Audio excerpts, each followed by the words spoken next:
God is saying that Donald Trump is going to die. President Trump is going to die. They're going to take him out. As soon as he is done doing what they need him to do, they're going to take him out. Dispose of him is the phrase that God is using here. And that's where war is going to come from. Civil war is coming to America, and there's nothing that anyone can do about it, because God says that they have catalysts that they have planned to use, carefully orchestrated events that are guaranteed to produce certain reactions in the population. If Mr. Trump is killed, there's nothing in this world that will prevent people demonstrating in the street, picking up guns, and doing some very horrible things. They're going to get rid of him. Partly because they don't need him anymore. Partly because they know, and I have been saying it since 2020, God was showing me this. They know that if this man decides to stop obeying them for any reason, and he decides to go and be a independent candidate, or he decides to just go off and do his own thing and form his own party and run in another election, they know that there is nothing that they can do to stop him getting votes. He may not be able to get all the votes, but the amount of votes that he commands would make it impossible for any other party to have an unopposed cakewalk to the White House. It will also make it impossible for any other candidate with Republicans to stand and receive the public vote. God says it's impossible to beat Donald Trump, actually. It's impossible to beat him. In a free and a fair election, it's impossible to beat this man. And they know it. And they fear that one day he will not be obedient. They fear that one day he will not listen. And so that's why they're going to take him out of the way. And Kamala Harris is going to have an unimpeded walk to the presidency, an unimpeded walk to the White House. And that's what's going to bring about instability in this nation. I see that America is just so frustrated. I see that, she's just like a person who can't get what she wants. And God says that frustration is part of your punishment for being so sinful and so disobedient and so proud. That frustration that you feel, every last one of you, he says, that frustration that you feel inside, like you just can't get what you want, that things are just not shaping up the way you want, he says, that feeling is what you deserve for pride. That feeling is what you deserve for disobedience. That feeling is what you deserve for thinking that you are a God and that you can work the outcome according to what you want, America. You will not get a single thing that you want. You want a second Trump presidency, you will not get it. You will not receive it. You want free and fair elections. The New World Order will corrupt the elections. God says American elections are going to be more corrupted than you find in third world countries. America loves to go and be an election observer. She loves to go and insert herself into the politics of many nations and say, these elections were fair, these elections were compromised. God says, what a joke. You are about to become the world's biggest and most famous banana republic. People will laugh at how American politics become. People will truly laugh. They will say, is this the nation that ruled the world? And you can't manage your votes? What's happening to the votes? What happened to the ballots, America? These are the questions I hear people asking in the spirit in various accents. Russian accent, French accent, German accent, and the Italians can't even ask anything because they're just laughing. They're drinking wine and they're laughing and watching. The greatest nation in the world, confused at the polls, confused at the ballot boxes. She goes and she thinks she does something, and when she comes out, the results are completely different from what she wanted. Frustration I see, and empty wallets in this country. I see people opening their wallet. Selfer, I just see one or two $1 bills. This is unheard of in a nation that has, across the board, maybe not every person, but across the board, an average, generally, financial security. People are generally financially stable here. People are not starving as it is in some parts of the world. But I see a man opening a wallet and there's just $2 in there. $2, not even $2.50, just two actual dollar bills. And this man is so confused. And this is a picture of what inflation is about to do to people. Inflation is about to make people so poor. If inflation was a person, inflation is about to become the fattest person in America. Inflation is about to gain weight in the American economy and eat up the gains. I hear the Lord saying, eat up the gains, inflation. Eat up the surplus. Eat up the extra. Eat up the whole economy, inflation. Feed until you get fat. Eat up all their reserves. Eat up all that's in their storehouses. Eat up all their extra. Eat it all. Wipe out their gains. Take it all away from them and make them poor. Make them impoverished. This is the punishment for letting mammon rule this country and worshiping money more than God. How you love money. Gold index, silver index. You talk about that more than you talk about the Bible. You love to talk about wealth, increase, storage, finances, savings. God says there will be no savings in America. You will break open those piggy banks. The money that you were saving, young women, God says that the young women in this country, some of them are very smart and they have saved up impressive sums of money. But now I see a woman she's taking a few bills out of a secret savings that she had that she never wanted to touch. She was keeping this savings for something special. I feel bad for this woman because she's feeling pain.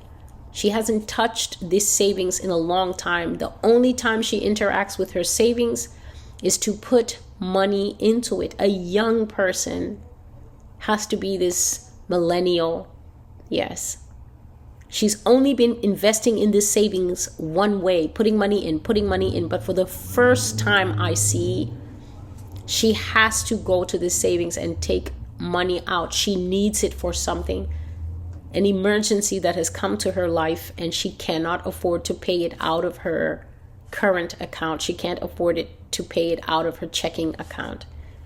It's too big for her to handle and she doesn't want to borrow money from everyone, and so she has to go and open that savings account. And God says this is happening to many people right now. Right now.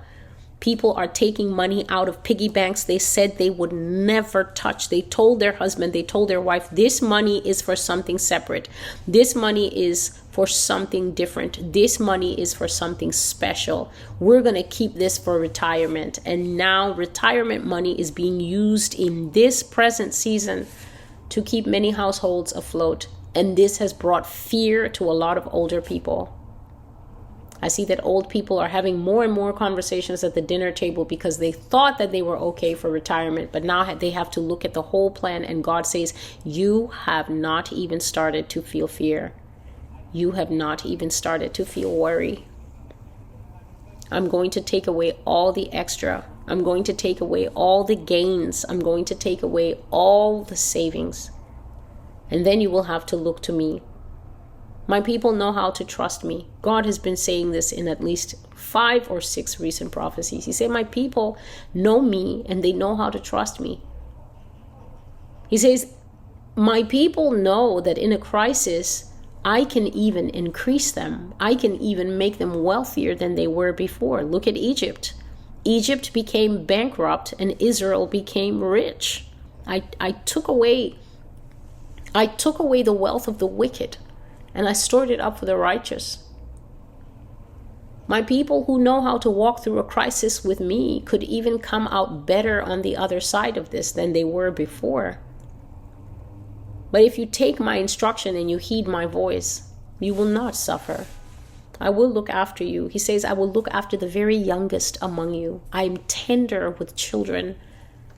I will look after the elderly with you. I am tender with the old. I am the Lord. Kamala Harris is going to take this office. That is all I know.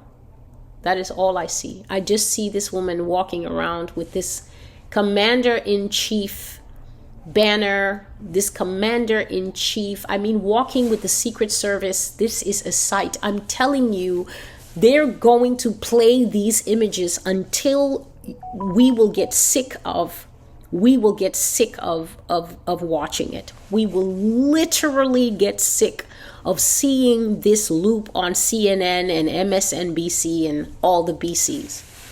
This woman walking to Air Force One, walking up those steps. We're going to see heels in the White House. We're going to see high heels in the White House.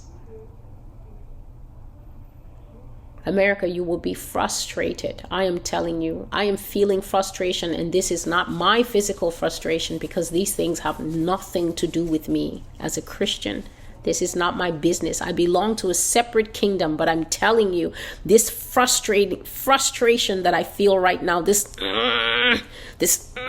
feeling that is coming upon me, this is the feeling of you out there who worship and pray to politics. You get your kicks from politics. You're so invested in this false game that has been playing before your eyes since you were a young man that you literally think what you want and what you feel and your views has a thing to do with politics in America. What foolishness is this?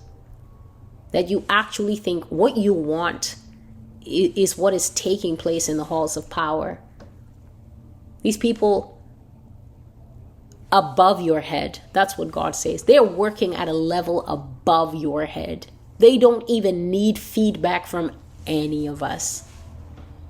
They make a show, pretense. Can we just have your opinion here? And can you just fill in this survey? How do you feel about this? And how do you feel about that? God says it's masquerade. That's the word. Masquerade. It's a pretense. It's all a show. It's all fake.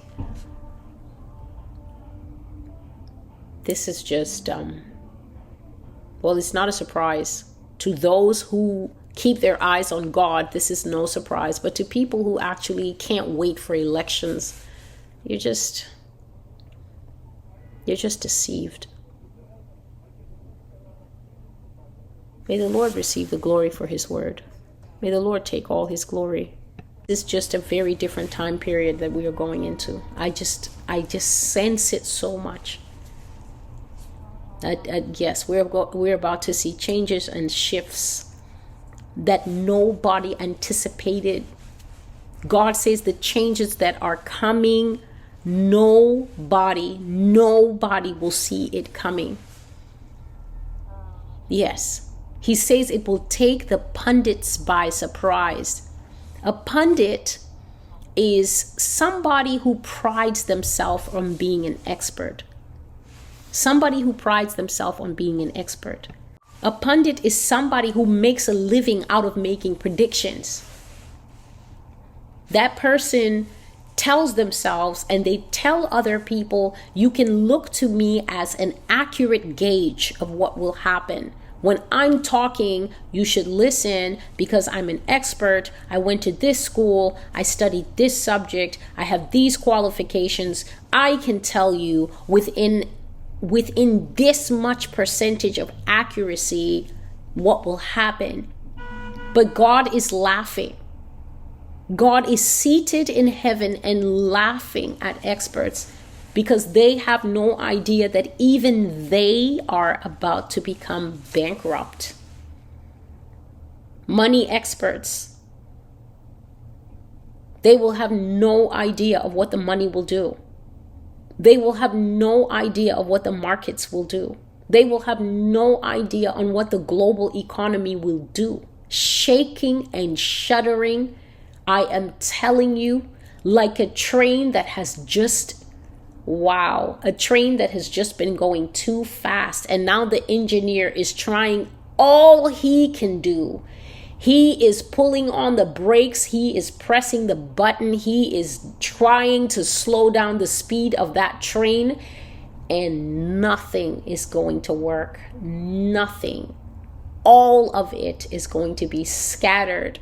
And there is going to be a crunch, credit crunch. I don't even know what that means.